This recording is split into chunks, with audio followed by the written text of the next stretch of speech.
Hello everyone, welcome back to my channel sparkling Sayani.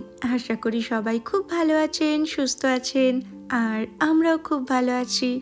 তো last ভিডিওতে আমি যখন চকলেট মাফিনের রেসিপিটা শেয়ার করেছিলাম, তখন বলেছিলাম যে কেকের এই ক্রিমের রেসিপিটাও আপনাদের সঙ্গে শেয়ার করব।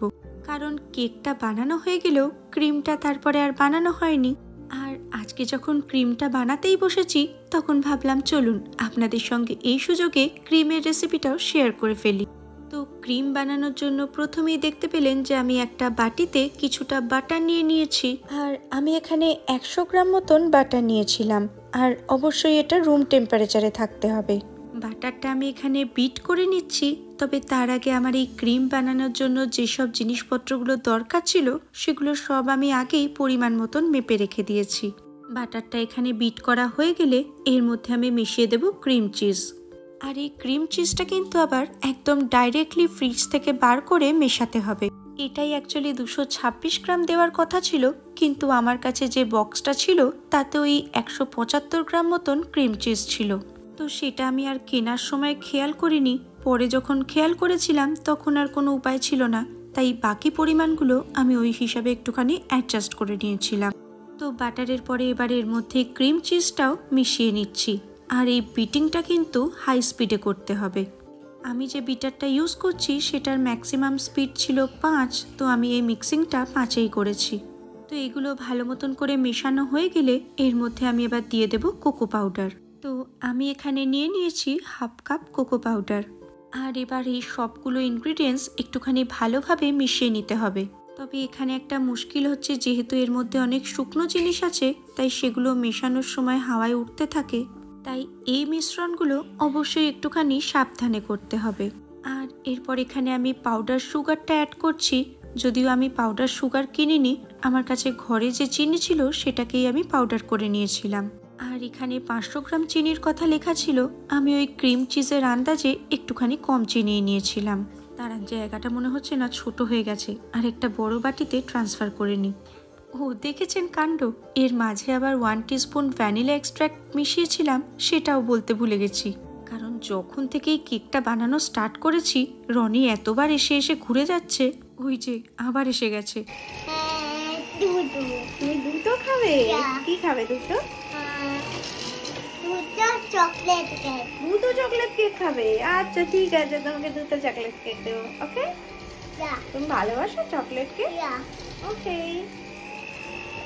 আসলে এর আগে 1-2বার কেক বানালেও ক্রিমটা আমি একদমই প্রথমবার বানাচ্ছি, তাই ঠিক বুঝতে পারছি না যে কতটা মিক্স করলে কীরকম টেক্সচার আসবে। এই যে তাই জন্য পুরো বাটি সমেত আমি সেফ হ্যান্ডে ট্রান্সফার করে দিয়েছি।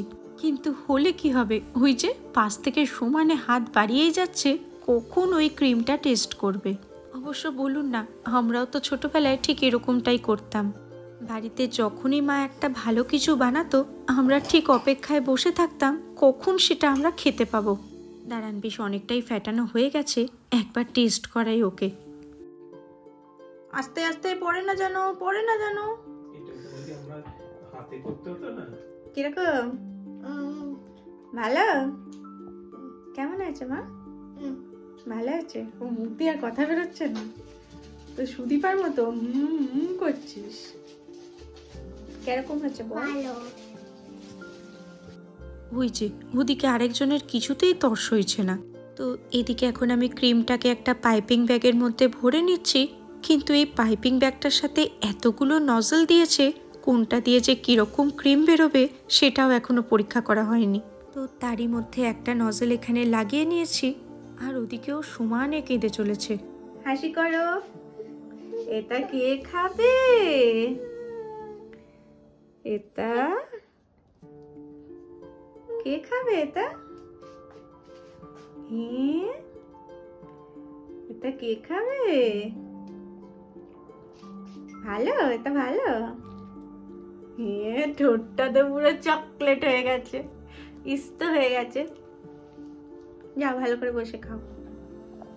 যে কোনো একটা নজল তো লাগিয়েছিলাম, কিন্তু এখন দেখছি সেটা দিয়ে কিছুতেই ক্রিম বার করতে পারছি না। রনিকে কোনো রকমে একটা মাফিন বানিয়ে তো দিয়ে দিয়েছি, কিন্তু এই বাকি মাফিনগুলো আমি জয়িতা আর সুমনদের জন্য নিয়ে যাচ্ছিলাম। আর এদিকে ক্রিমটা দিতে গিয়ে আমার নিজেরই এত হাসি পেয়ে যাচ্ছে, কিন্তু কি আর করা যাবে, নজলটা যখন লাগানো হয়েই গেছে ওটাকে এখন তো আর পাল্টানো সম্ভব নয়। তাই এই স্পেশাল ক্রিয়েটিভ মাফিনটা আমি ওদের জন্য এভাবেই নিয়ে যাব। তো কি আর করা যাবে, দেখতে নয় একটু খারাপই হয়েছে, কিন্তু খেতে তো ঠিকঠাকই আছে। আর আগের দিন যে মাফিনগুলো বানিয়েছিলাম আপনাদেরকে বলেছিলাম যে এক্সপার্ট কি মতামত দিল সেটাও আপনাদের সঙ্গে শেয়ার করব। তো আমার সেই দিদি দেখে জানিয়ে দিয়েছে যে কেকটা আমি একদম পারফেক্ট বানিয়েছিলাম, তবে ক্রিমটা দেখে কি বলবে সেটা অবশ্য বলতে পারছি না।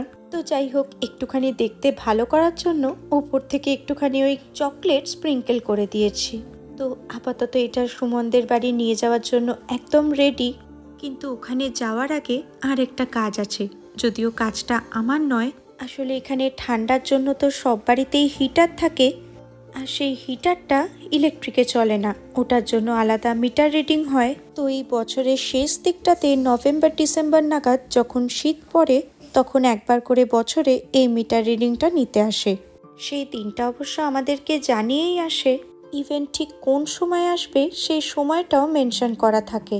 আর প্রতিবারই অভিক খুব মনোযোগ দিয়ে বোঝার চেষ্টা করে, কিন্তু হলে কি হবে, অন্যান্য ঘরের মতন কোনোদিনই আমরা কিচেনে হিটার অন করি না, কিন্তু তবুও সবগুলো ঘরের সঙ্গে কি করে যে কিচেনেও এই হিটারের মিটার রিডিং ওঠে সেটাই আমরা বুঝে উঠতে পারি না। তো যাই হোক, ওনার তো সবগুলো ঘর মোটামুটি দেখা হয়েই গেছে, আর লাস্ট এই ঘরটাই বাকি। ওই যে আবারও উনি অভিককে বুঝিয়ে দিচ্ছেন যে কোথা থেকে কত অবধি মিটার রিডিংটা উঠেছে।